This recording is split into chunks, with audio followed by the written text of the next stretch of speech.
आज 10 दिसंबर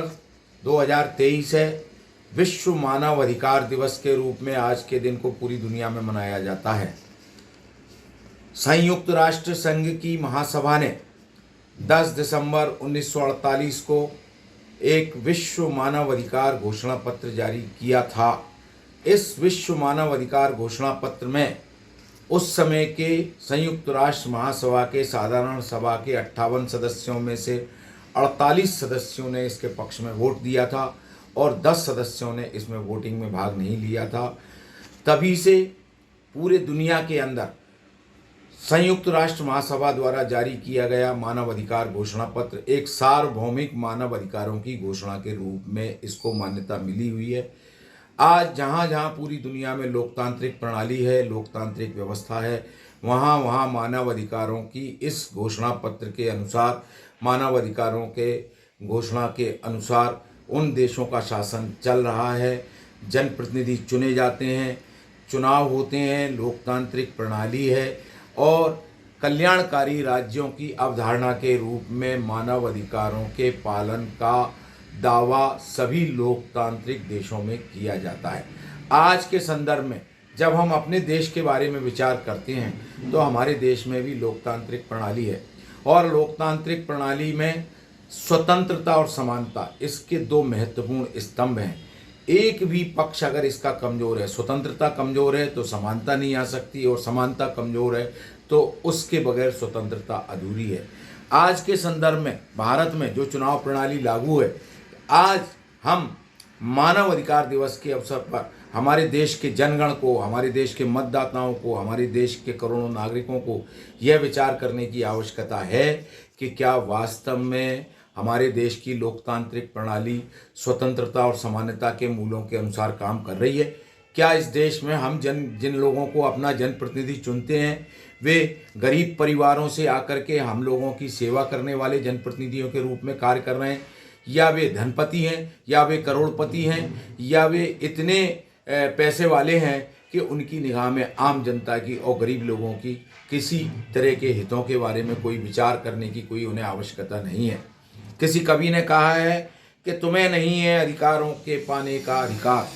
तुम्हें नहीं है अधिकारों को पाने का अधिकार, नहीं गरीबों के होते कोई मानव अधिकार। आज ये जो लाइनें हैं हमारे देश के जनगण के ऊपर, हमारी देश की लोकतांत्रिक प्रणाली के ऊपर पूरी तरह ऐसा लगता है कि सही और सटीक साबित हो रही हैं। हमारे देश में कहने को तो लोकतांत्रिक प्रणाली है, मानव अधिकार हैं, मौलिक अधिकार हैं, संविधान है, संविधान के अनुसार चुनाव होता है, लोकसभा में लोग खड़े हो सकते हैं, विधानसभाओं के चुनाव में लोग खड़े हो सकते हैं, लेकिन किसी भी राजनीतिक दल के उम्मीदवारों की सूची में गरीब उम्मीदवारों का कितना प्रतिशत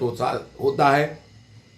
गरीब परिवारों से आए हुए लोगों को कितने राजनीतिक दल अपना उम्मीदवार बनाते हैं, यह जनता को देखना चाहिए। आज जनता नहीं देख पा रही है तो आगे आने वाले समय में जनता की ये जिम्मेदारी है, मतदाताओं की ये जिम्मेदारी है, नागरिकों की ये जिम्मेदारी है कि वो इस बात का अध्ययन करें, इस बात पर दृष्टि दौड़ाएं कि क्या लोकतांत्रिक तरीके से होने वाले चुनावों में देश के राजनीतिक दलों के उम्मीदवारों की सूचियों में गरीब परिवारों के लोग शामिल हैं। गरीब परिवारों से लोगों को ला करके राजनीतिक दलों के लोग उम्मीदवार बनाते हैं। अगर ऐसा नहीं है तो देश की जनता को इस पर विचार करना चाहिए। आज राजनीतिक दलों के लोग गरीब परिवारों के लोगों को उम्मीदवार बनाते नहीं हैं और अगर कोई गरीब व्यक्ति, साधारण मध्यम वर्गीय व्यक्ति निर्दलीय खड़ा होने की हिम्मत जुटाता है तो उसको अलग से 10 प्रस्तावक चाहिए। राजनीतिक दल के व्यक्ति को एक प्रस्तावक चाहिए।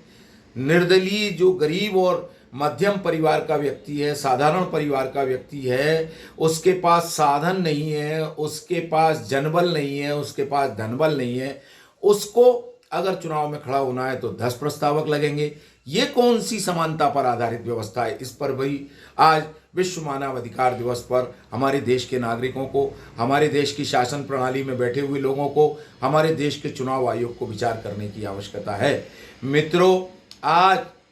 विश्व मानव अधिकार दिवस पर हम इस बात पर विचार करें, इस बात पर चिंतन मनन करें कि जब तक शासन की प्रणाली में, चुनाव की प्रणाली में गरीबों की भागीदारी नहीं होगी, साधारण और मध्यम वर्ग से आए हुए परिवार के लोगों की भागीदारी नहीं होगी, तब तक मानव अधिकार आयोग द्वारा जारी किया गया घोषणा पत्र, उसमें बहुत अच्छी बातें लिखी हैं, बहुत कुछ लिखा है, लेकिन वो लिखा हुआ ही रह जाएगा, वो प्रकाशित हुआ ही रह जाएगा, वो एक इबारत के रूप में ही हम पढ़ सकेंगे। वास्तविक अर्थों में उसका लाभ आम जन के लोगों को नहीं मिलेगा, आम जनता की भागीदारी उसमें नहीं होगी। गरीब परिवारों के लोगों को राजनीतिक दलों के लोग उम्मीदवार बनाएं, उन्हें सेवा भाव से तैयार करें, नागरिकों की सेवा करने का, राष्ट्र की सेवा करने का, और इस राष्ट्र की समृद्ध, शानदार और गौरवशाली जो परंपरा है, जिसके बारे में महात्मा गांधी जी कहा करते थे कि जब तक इस देश के अंतिम व्यक्ति की आंख का आंसू नहीं पहुंच दिया जाता,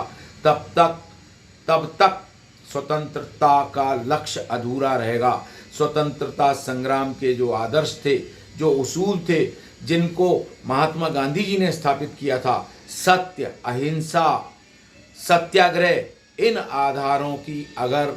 और हमें बढ़ना है, इनके वास्तविक लक्ष्यों को अगर हमें पाना है, तो गरीब परिवारों से लोगों को ला करके राजनीतिक दलों के लोगों को चाहिए कि वे उन्हें उम्मीदवार बनाएं, उन्हें लोकसभा में उम्मीदवार बनाएं, उन्हें विधानसभाओं के चुनाव में उम्मीदवार बनाएं, उन्हें राज्यसभा में ले जाएं, ताकि जो राज्यसभा उच्च सदन है, वो उच्च सदन वास्तव में शोभायमान हो सके और इस देश की गरीब, शोषित, पीड़ित और वंचित जनता के हितों की रक्षा कर सके। आज विश्व मानव अधिकार दिवस पर मैं इस देश के गरीब, शोषित, पीड़ित, वंचित वर्ग को बहुत अपनी ओर से शुभकामनाएं देते हुए इस बात की अपेक्षा करता हूं कि गरीब वर्ग इस पर विचार करें, चिंतन मनन करें, साधारण मध्यम परिवारों से आए हुए हजारों लाखों लोग इस बात में विचार करें, इस बात के लिए आगे बढ़ें और एक ऐसा समूह और एक ऐसा संगठन इस देश के अंदर आगे आए जिसमें गरीबों के हितों की रक्षा के लिए काम हो सके। राजनीतिक दलों को भी इस बात के लिए मजबूर किया जा सके कि वे गरीब, साधारण और मध्यम परिवारों से आए हुए गरीब लोगों को अपना उम्मीदवार बनाएं, ना कि धनपतियों को, ना कि उन लोगों को जो शराब कारोबार से अपना पैसा कमाते हैं, गलत, अनुचित और गैरकानूनी तरीकों से पैसे वाले बने हैं। ऐसे लोगों को जब तक नकार करके इस देश की लोकतांत्रिक प्रणाली से बाहर का रास्ता नहीं दिखाया जाएगा, तब तक मानव अधिकार आयोग की जो घोषणाएं हैं, मानव अधिकार के जितने भी मापदंड हैं, उनके लिए हम सब लोगों को संघर्ष जारी रखना होगा।